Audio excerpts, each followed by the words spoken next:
thanks for watching Afternoon Live.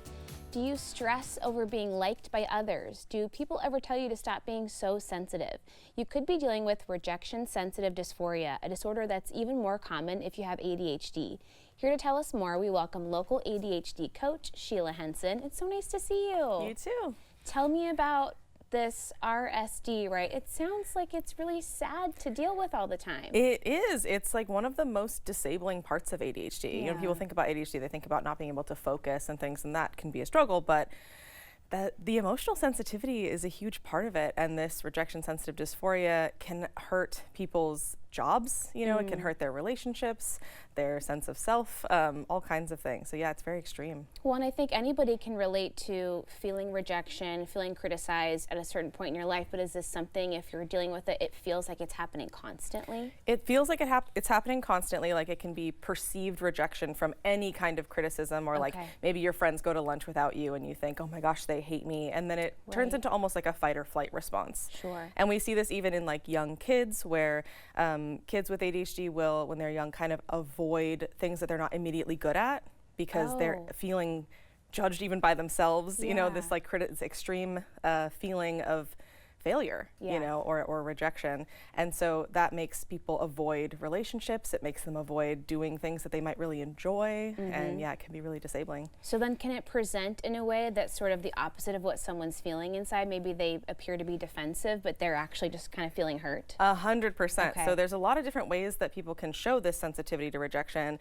I see, like, I have 2 nephews, and one of them is the external. If I say, oh, can you please get your feet off the counter? He'll, oh, like he's immediately mad, he's defensive, he's like, you get your feet off, whatever, you know?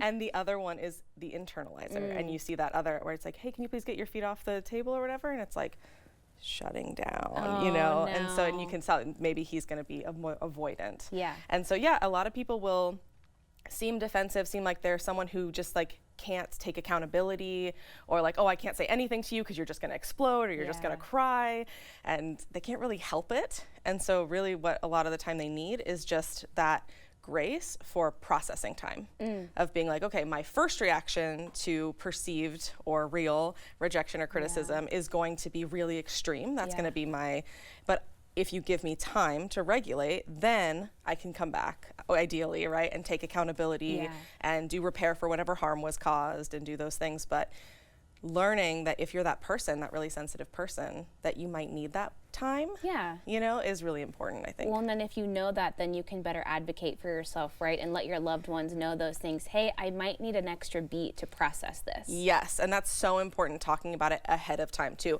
Your boss, to your partner, to whoever, to say, or your roommate, you know, like, hey, if you have a criticism for me, maybe a text message so that I can take time to process, or maybe put that in an email so I can take time to process, and then we can meet about it.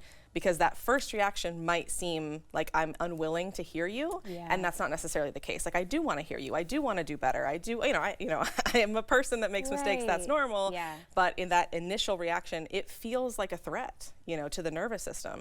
And so we have to treat it like, oh, almost like a panic attack. Like, oh, my body thinks I'm under threat, and I need a minute to tell it, we're not under threat. We just need to take accountability. That's okay. It's not that scary, you know. If you're a parent or a caregiver to a child in your life and you suspect that they might be kind of managing feelings like this, how can we best approach them with grace and love?